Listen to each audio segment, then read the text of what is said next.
is Keen On, the daily now.tv chat show with some of the world's leading thinkers and writers. Hello, everybody. It is Friday, February the 24th, 2023. It's that time again. That was the week, my weekly show with my old friend Keith Teare. As you can tell from my background, I'm in a hotel room in New York City. I'm on the East Coast, and it's 2:30 p.m. or a little after 2:30 p.m. I kept on changing the time, and I think Keith was a little mystified, but I wanted to make it happen, this show, at 2:30 p.m. because, of course, it's been that kind of week, a 2:30 week. Interesting. Two major cases in the Supreme Court. I actually was in D.C. this week, not unconnected with what was happening. About the future of the internet, the future of Section 230. Keith and I have talked about that. Seems as if, at least according to the Times, the court seems wary of limiting protections for social media platforms. Maybe that's because Google made such a professional performance, which I was certainly impressed with, their professionalism. And then the second day featured Twitter, who were perhaps less professional. Keith, now you get the 2:30, right? Exactly. Now I understand. Very, very imaginative, Andrew. Very clever.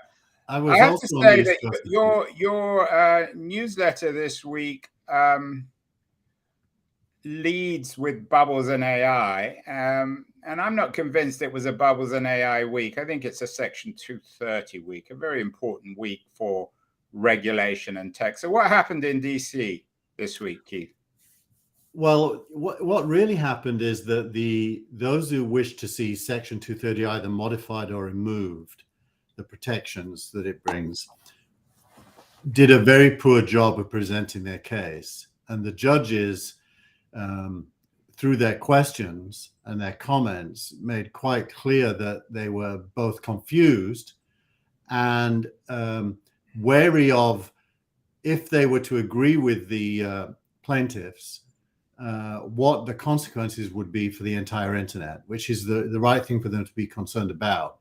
So it was a pretty good example of the American legal system doing what it's meant to do, which is A, figuring out what is legal, but B, interpreting the law, and when asked to interpret it in a way that would effectively change it, showing a lot of reluctance in doing that, which is what they should do, because the judicial system is not meant to make law.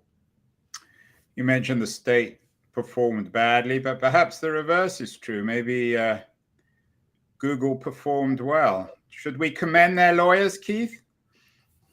Well, we know some of them, don't we, Andrew? So we're conflicted. We can only say yes to that question because A, it's true, and B, they would be very angry with us if we said otherwise. Well, they certainly performed well, at least on the legal front. I don't want to give away too much. I wish I could, because we could have a really interesting conversation, but I'm going to keep that as pillow talk. One of the things that's interesting, I know that there was a lot of concern that the court would break down on political grounds, that the left would go after Google because it's a successful capitalist company. The right would go after Google and big tech because they see them as being sympathetic to woke culture.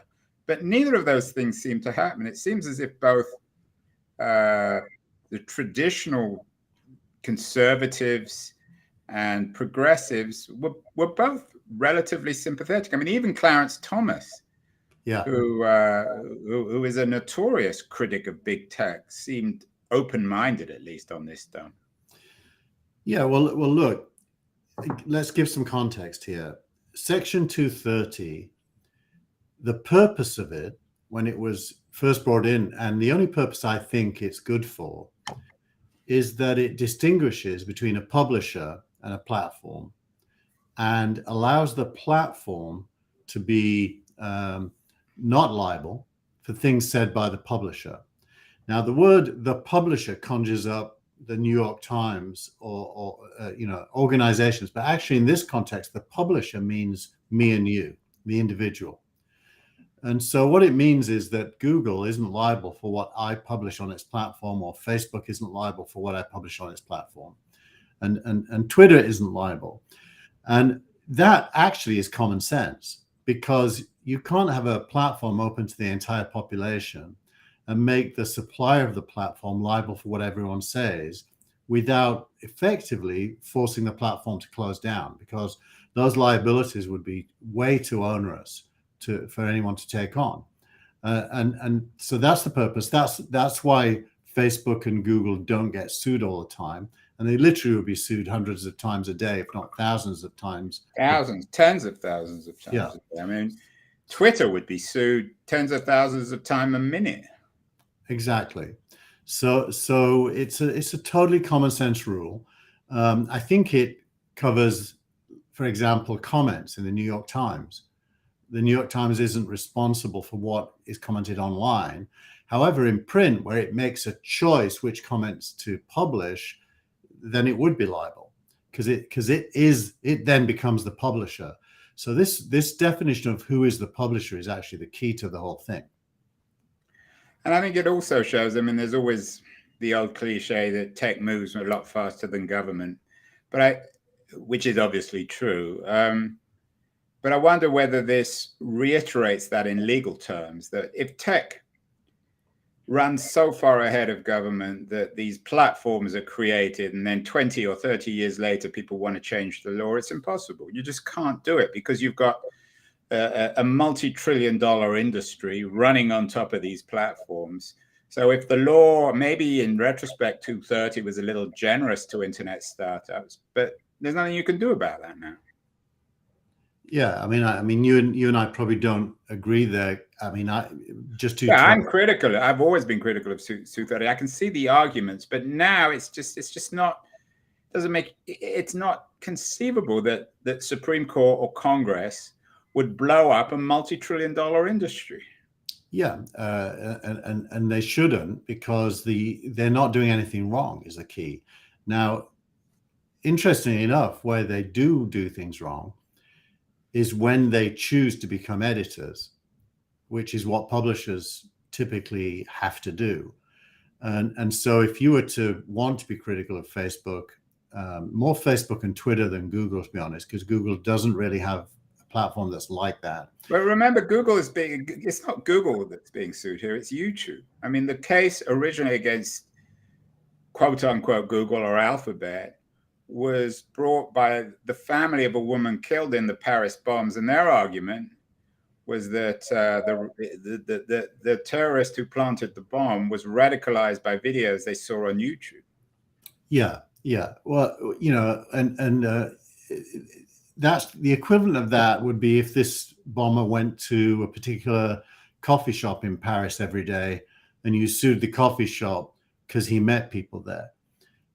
It's ridiculous. On the face of it, it's just ridiculous. And also, they couldn't prove. I mean, that's the other absurd thing about this case, is that they couldn't prove it. I mean, I think one of the things that the Google people and probably most of the tech companies feared was that the case seems so flimsy and absurd on the surface that I think they were concerned that there was such a strong political will to undermine big tech that the law would be overridden by politics. But again, it wasn't. It was a bad case, and as you say, it was badly argued by the team on the other side, partly because they just didn't have a case and their brief was bad. So everything about it was bad from their point of view. Yeah. And I guess it doesn't augur well for the future of people bringing big time legal suits against big tech, although that may change. I know you sent me a text earlier, an outrage, a Keith Tier outrage about your friends at the DOJ prepping an antitrust suit to block Adobe's $20 billion Figma deal. Why are you so outraged by that, Keith? Well, again, on the face of it, it just is ridiculous. Figma has many competitors. Canva is a competitor. Sketch is a competitor. Adobe, frankly, is a pretty poor competitor. And by buying Figma, it's possibly putting itself in a position where it can be a solution for creatives who want that kind of a tool. But even then, it's competing with a lot of others. So what is the negative here? I don't see the negative. It seems to be there's almost a fundamentalist belief that large companies buying other companies is on the face of it a bad thing. Are you accusing your friend Lina Khan of legal fundamentalism, Keith, or antitrust fundamentalism? She's anti-capitalist fundamentalism. She's basically a fundamentalist. Against capitalism, and not in a good way. I could, if she was fighting for the rights of poor people, I would take her side. This is just a malicious attempt to stop normal business out of a desire to keep large companies from being able to grow. I don't get it. I literally don't get it. There's no harm here. Yeah, well, we know you're not the biggest fan of Lina Khan. You've had a good week, Keith. Certainly Manchester United. West Ham had a less good week. They're famously associated, of course, with blowing bubbles. And that's what you lead on this week, bubbles and AI. As I said, I'm not convinced that's the main story, but you chose it. That's your editorial judgment. Isn't there something inevitable about that, Keith? I mean, we knew this was going to happen. Yeah, I tend to choose my editorials based on whether I've got something to say. And I felt like I had something to say about that. And I felt like I'd already said everything that there is to say on 230 previously, but you could be right. So what's going on here is that there is a widespread belief, having just come out of what everyone describes as a big tech bubble, and having gone through a correction, there is a widespread belief that AI represents the next bubble. And so what I decided to write about, because there were two stories, one by Hunter Walk, and I'm blanking on who wrote the other one. Yeah, and the Hunter Walk one is good. He quotes Carlota Perez, one of the smartest historians of tech, particularly of tech bubbles and their meaning. So that was a good piece. Yeah, and the other one, the other one I can't remember who it was by, but anyway, they're both super good, and what they point out is that bubbles, if you want to call them that, are rational in the early phases of any technology that seems to have transformative capabilities. Why? So it's not like tulips, where tulips really don't transform anything. This is truly transformational, and lots of money is going to flow through AI in the coming decades. I doubt anybody would question that. And therefore, to dive in early and place bets is an entirely rational thing. And the most intelligent people will do it first, the ones with the most insight and access and money. And others will follow them, and the inevitable outcome of that is an inflation in valuations and what everyone thinks of as a bubble. What Hunter Walk points out is that a lot more money will be made than is being invested, but not evenly distributed. So some people are going to lose money in the frenzy to get in. Other people are going to make a lot of money, but if you grossed it all up, a lot more money is going to be made than is invested. Yeah, and probably the two biggest tech companies, well, certainly two of the four large tech companies, are in on it too. You link with an excellent piece by Chris Stoker-Walker, a young writer, by the way. I think it was very good. I interviewed him on Keen On about his TikTok book. He's a smart young man. He talks about Google and Microsoft are now in an AI arms race, which was pretty obvious given that Microsoft are bankrolling OpenAI, and Google, of course, are launching their own platform. How big a deal do you think this AI arms race is? Well, I think Microsoft are destined to lose it. I mean, they've already made lose all wars, Microsoft, I think. They made some really poor decisions this week. They in reaction to the outcry of Sydney that we talked about last week. They restricted Sydney to only being asked 5 questions before it resets and you have to start over, which means that a lot of the value in it is destroyed. So they're caving in to the crowd in a way. I think that's a fundamental error. And that's what Microsoft does. They're afraid of being controversial. And to be fair, Google's a bit afraid of that as well. That's held them back. And obviously, controversy is an inevitable part, especially in this space, of anything that's new.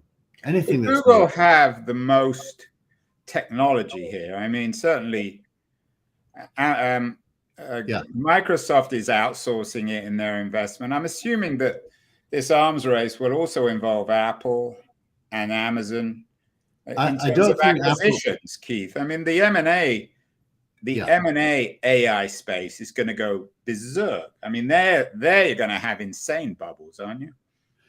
Well, that's going to be true in every vertical as well. I mean, the venture capital vertical is the one I'm in, and there's only 2 or 3 players who are leveraging AI in decision making, and they're all. One of them this week, Signal Fire, announced it just raised $900 million.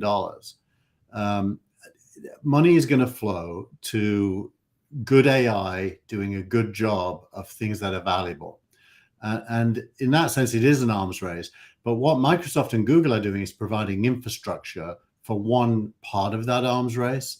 I think it massively underestimates how big the value is to focus on those two. Because I think to the point here in the second part of the headline, changing how we use the internet is going to be in every field, in literally every field. Business to business, consumer applications, medical, data analytics. I mean, everything that could. And not just that, but the whole idea of an interface and how we engage with our phones or our computers, everything changes. Yeah, we change. I mean, our notion of ourselves and our relations with machines change as well. So it is a profound revolution. All revolutions, of course, are profound. You linked this really good piece by one of the smartest people, I think, in tech, Stephen Wolfram. He's probably a little bit too smart for his own good. He's Mr. AI before there was an AI bubble.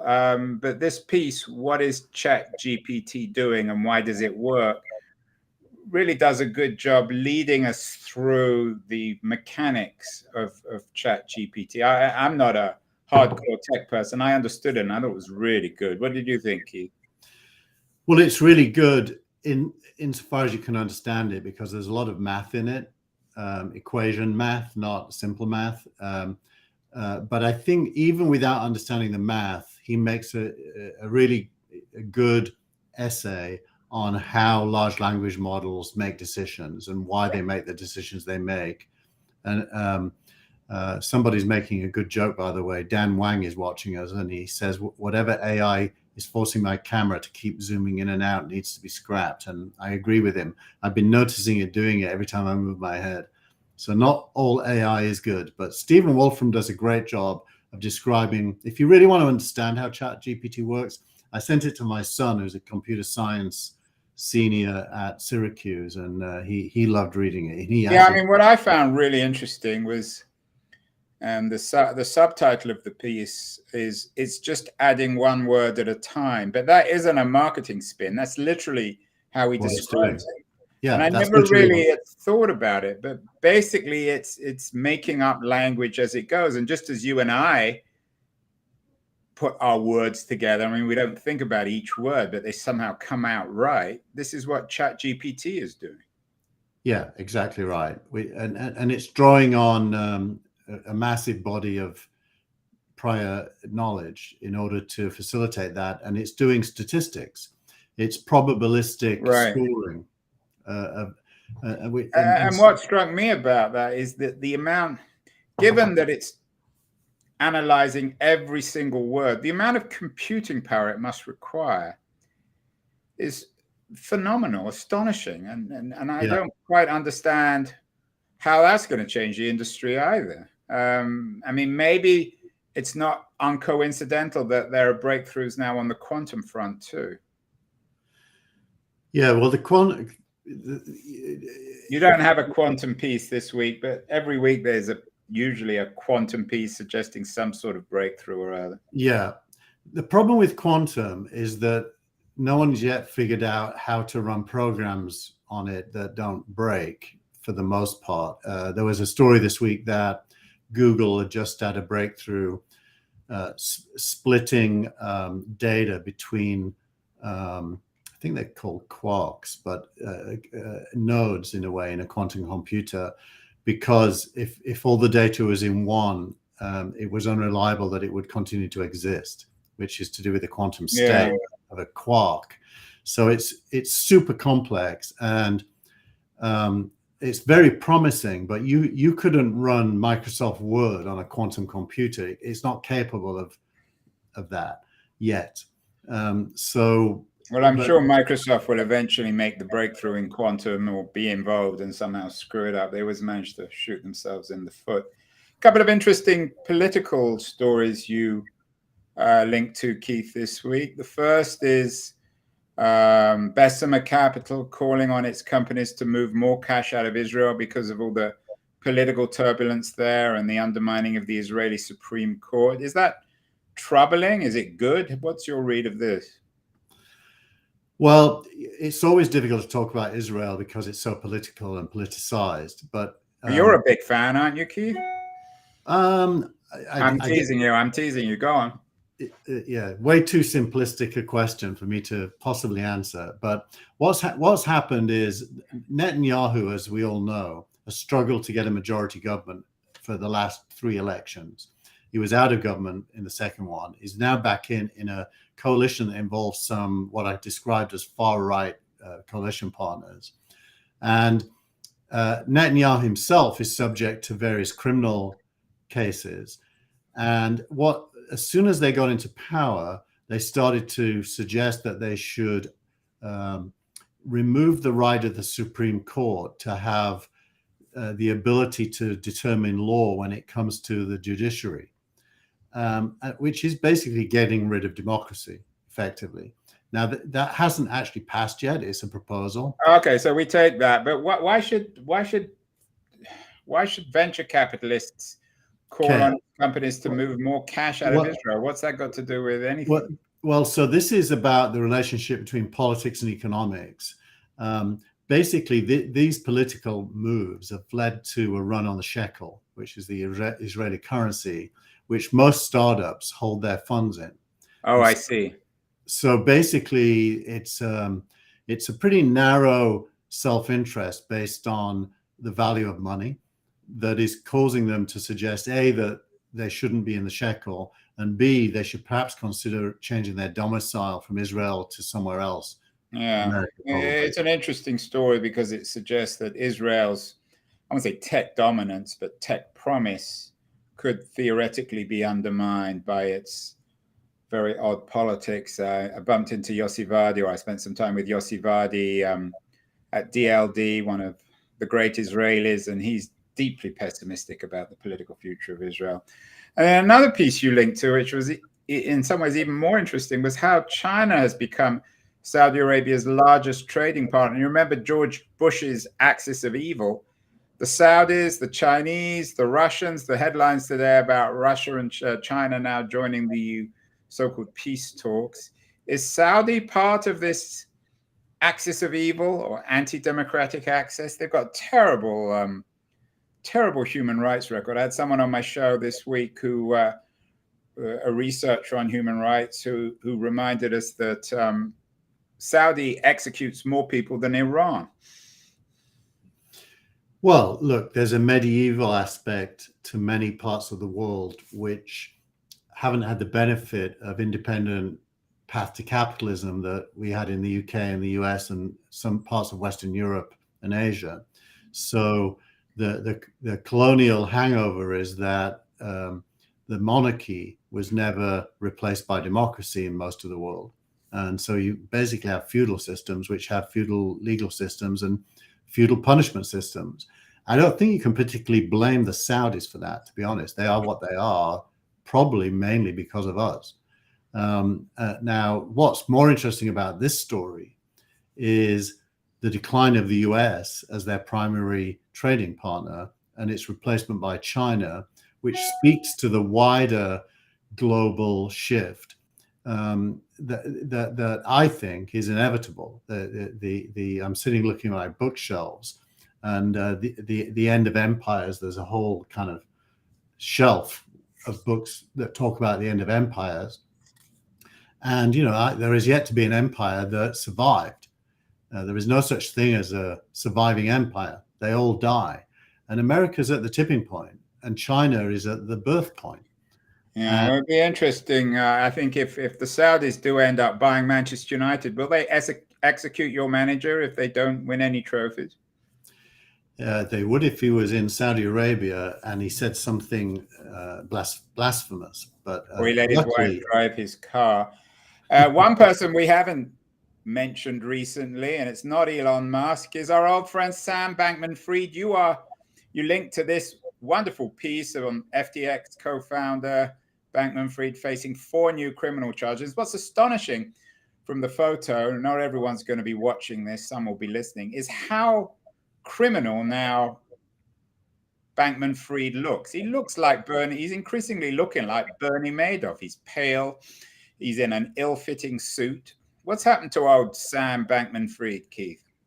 So 4 new charges were added related to fraud, and particularly preconceived fraud, wire fraud, and money fraud, basically. And so I must say, I still don't buy that narrative. I think or you think they're just throwing the book at him, they're using him as an example. Maybe they should put him in a room with Lina Khan. Maybe he was put in a room with Lina Khan, which is why he looks so pale and miserable. I think that we won't know for a while, and I might be wrong, but I think what happened here is that he got in above his neck and did whatever he could to bail himself out. And in bailing out, not just himself, but his investors, he crossed legal lines. I doubt You're being very kind. I mean, that's the Bernie Madoff defense too. Yeah, but I think it's true in this case. I don't know, but because it's intuitive, I have no facts. It feels very likely to be true to me. Are you a little bit sympathetic, maybe because he's a Palo Alto boy and his parents still teach at Stanford Law School? No, actually, I see him as a privileged little stuck-up. I'm from a poor background. I have nothing in common with him whatsoever, other than I live in Palo Alto. So I feel like he's on the other side of the street from me. He's privileged from birth. I wasn't. So I don't actually have a sympathy for him in my gut. I just know what it's like to be a startup founder, and when everything goes wrong, the tools available to you are whatever they are. And if you're tenacious, you'll try and use them. And I suspect that's closer to what happened than a preconceived plot to steal. Well, our my features of the week, as always, are startup of the week. And this week, you've got a really interesting one, Tome, the AI storyteller, which oddly enough, perhaps is contributing to our AI bubble, Keith. Is Tome for real? I haven't used it yet, Andrew. I noticed that Lightspeed Ventures invested in Tome. They were the guys who invested first in Snapchat. And it was a significant round of $43 million at the B round. And I'll tell you, based on my experience at SignalRank, there are not very many B rounds happening right now, and not very many are raising $43 million. So this is a substantive investment at a bad time into an interesting company. That's why I put it there. I am going to go and play with it because I'm a storyteller at heart, and I want to see how good it is. But I think the one thing I'm suspicious of is this idea of storytelling at the cost of zero. I think that's the fundamental misunderstanding of this new AI, the current AI revolution. Is it's going to be a human machine partnership. So when you've got these AI algorithms that will help write books, for example, you're not just going to give tasks to an AI.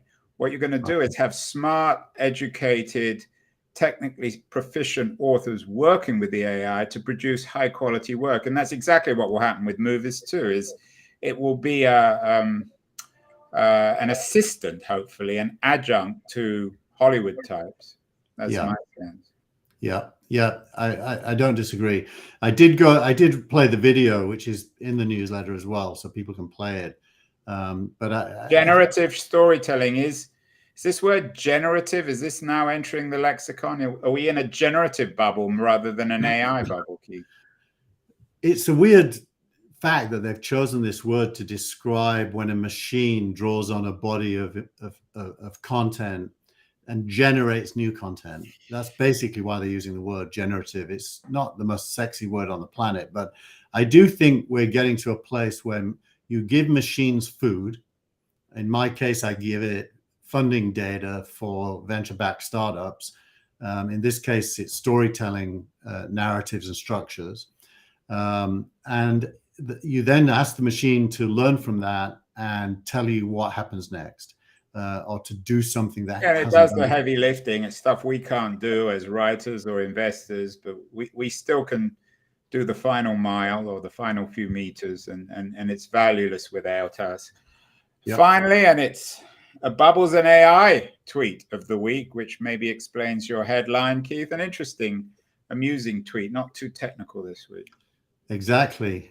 This is from Flo Crivello, or Crivello. I don't know if he's Spanish. Want to feel old? ChatGPT was released 10 weeks ago, which is incredible when you think about it. I mean, I think 4 out of those 10 weeks we've led with stories related to it. So it's grabbed the attention super fast, but it's only 10 weeks in the making. So the rest of this year, there's a lot that will unfold. Well, the big next step will be ChatGPT 4, right? Yes, exactly. And we should end, Keith, with a little promotion of yours. I know you did a debate with Gary Marcus on the benefits or otherwise of AI with our friends at Intelligence Squared. When's that going out? It went out today. In fact, I'm going to put the YouTube version in the video podcast that goes out every Friday. So once we've finished and this show's ready to go, I'll post it to my subscribers, and I'm going to add the debate YouTube link in there as well. Did you beat Gary, Keith? You know, it's there's no such thing as a winner and a loser in a debate. There's only what the audience thinks is what matters. So in other words, Gary lost. My guess is Gary thinks he won, which means that you think you won too. I think you and Gary have quite a lot in common. Probably, yes. When are you coming back to the West Coast? I'm coming back this evening, and we're ending this now because I'm not supposed to talk personal issues. So bye-bye, everyone. Have a great week, and we will be back next week, no doubt, talking more AI, more generative technology, and maybe even get to talk about Paul Graham and Elon Musk. So we'll see you all next week. Have a great week, Keith, and we'll talk in a week. Thank you, Andrew.